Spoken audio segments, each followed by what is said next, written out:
বাৰিষাৰ প্ৰথমটো বানত কক পকাইছে ৰাজ্যবাসী। কি উজনি কি নামনি, চৌদিশে চলিছে বানৰ সংহাৰ। ৰাজ্যত আহাৰমহীয়া বানৰ সংহাৰ। বিপদজনকভাৱে বৃদ্ধি পাইছে বিভিন্ন নৈ উপনৈৰ জলস্তৰ। ভিন্ন প্ৰান্তত বলীয়া বানে ভাঙিছে মথাউৰি। বানত বুৰিছে খেতি পথাৰকে ধৰি ভিন্ন অঞ্চল। ধেমাজি লখিমপুৰত বিপদ সীমাৰ ওপৰেৰে বৈছে বাঢ়নি পানী। মাজুলীতো বানে ধাৰণ কৰিছে ভয়ংকৰ ৰূপ।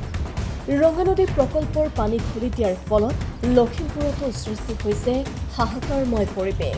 চকুৰ সন্মুখতেই উটুৱাই নিছে পকী ঘৰ। বানৰ প্ৰকোপত ধুবুৰীত জাৰি কৰা হৈছে ৰেড এলাৰ্ট। নামনি অসমৰ কালদিয়া নৈয়ে ধাৰণ কৰিছে ৰুদ্ৰ ৰূপ। উজনিৰ লগতে স্থানীয়ভাৱে অব্যাহত থকা ধাৰাসাৰ বৰষুণৰ ফলত কালদিয়া নৈৰ জলপৃষ্ঠ দ্ৰুতগতিত বৃদ্ধি পাই নৈখন ওফন্দি উঠিছে, যাৰ ফলত কালদিয়া নৈৰ মথাউৰিৰ একাংশ ভাঙি যোৱাত বনগাঁও অঞ্চলৰ লগতে 5খনতকৈও অধিক গাঁও বানপানীৰ কবলত পৰিছে। কালদিয়া নৈৰ বাঢ়নি পানীয়ে মথাউৰি উপচি আৰু কিছু অংশ ভাঙি জনবসতিপূৰ্ণ অঞ্চলত প্ৰৱেশ কৰাত বনগাঁও নিত্যানন্দ সংলগ্ন কেইবাখনো গাঁও, কৃষিভূমি আৰু নিম্নাঞ্চল সম্পূৰ্ণৰূপে জলমগ্ন হৈ পৰিছে। ঠিক 7:30 বজা মানত আহি মই এইখিনি ঠাইৰ পৰা ইপিনে লক্ষ্য কৰোঁতে দেখা পাইছোঁ যে মথাউৰিটো খহিব ধৰিছে মানে ইতিমধ্যে ধৰক আধাটাৰৰ বেছি খহা দেখিছোঁৱেই। আৰু ঠিক তাৰ পিছতে আমাৰ ইয়াত বেলেগ বেলেগ মানুহ আছিল, তেওঁলোকেও ক'লে যে মথাউৰিটো খহি গ'ল। কিহৰ কাৰণে এনেকুৱা অৱস্থা হ'ল? এইটো হৈছে কি, সেই মথাউৰিটোৰ ঠিক তলতে ব্যক্তিগত মানুহৰ মাটি আছে। সেই মাটিৰ পৰা ৰামপুৰৰ ঘামেশ্বৰ লখৰ বুলি এজন মাটিৰ ব্যৱসায় কৰে, তেখেতে মাটি কাটি নিয়ে, জেচিবি আছে, ট্ৰেক্টৰ আছে। তেওঁ সেই একেটুকুৰা ঠাইৰ পৰা মাটি 10-12 ফুট দ গাঁত কৰি লৈ গৈছিল। বন বিভাগৰ অনুমতি লৈছিল নে? বন বিভাগৰ অনুমতি লৈছিল নে লোৱা নাছিল সেইটো আমি নাজানো। আচলতে নদীৰ কাষৰ ব্যক্তিগত মাটিয়ে হওক বা চৰকাৰী মাটিয়ে হওক খান্দিব নোৱাৰে, আচলতে কি ভাবে? হয়, নোৱাৰে, সেইটো আমি নিয়মমতে নোৱাৰে বুলি জানো। সেইটো আজি কিমানখন গাঁও বুৰিছে বানৰ?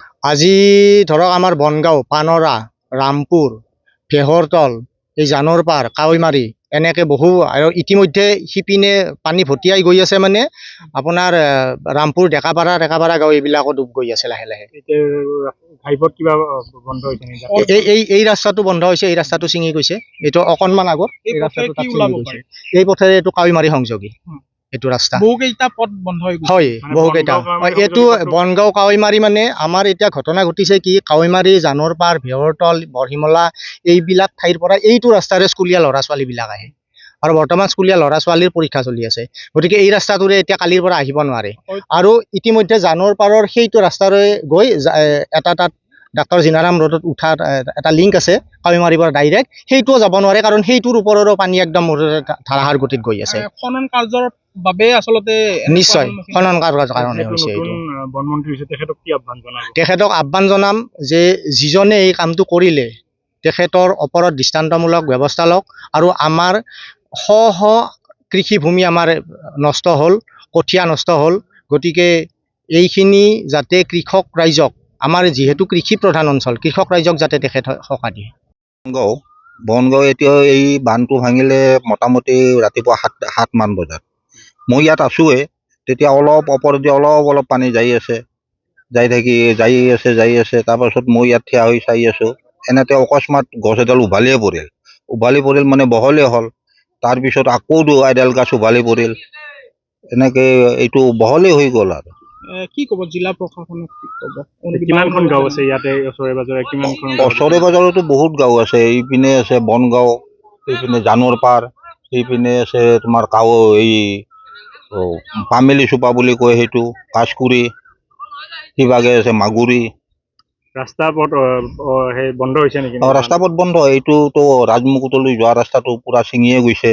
আগত যিটো PWD সেইটোৰ ওপৰেদি পানী যাই আছে। কেনেকুৱা পৰিস্থিতি হৈছে গাঁৱৰ ৰাইজৰ? গাঁওবোৰ ৰাইজৰ এতিয়া পৰিস্থিতি, পানী ধাৰ নচৰাই, ক'তো ওলাব পৰা নাই, কিবা পৰা নাই। অনুৰোধ জনাব কিবা? কি অনুৰোধ? জিলা প্ৰশাসন আহিছিল নে? জিলা প্ৰশাসন আহিছিল নে নাই মই বিশেষ এটা গম পোৱা নাই, কাৰণ মই ঘৰত যাই মই অহা নাই, এতিয়াই আহিছোঁ, গম পোৱা নাই। নলবাৰীৰ পাগলাদিয়া নদীৰ বাঢ়নি পানীয়ে ওপৰাইছে শ শ গাঁও পানীত বুৰ গৈছে কৃষিভূমি ঘৰ দুৱাৰকে ধৰি সকলো বছৰৰ প্ৰথমটো বানত এনেদৰেই এতিয়া যমৰ যাতনা ভুগিব লগা হৈছে বান বিধ্বস্ত ৰাইজে ব্যুৰো ৰিপৰ্ট পিপলছ টিভি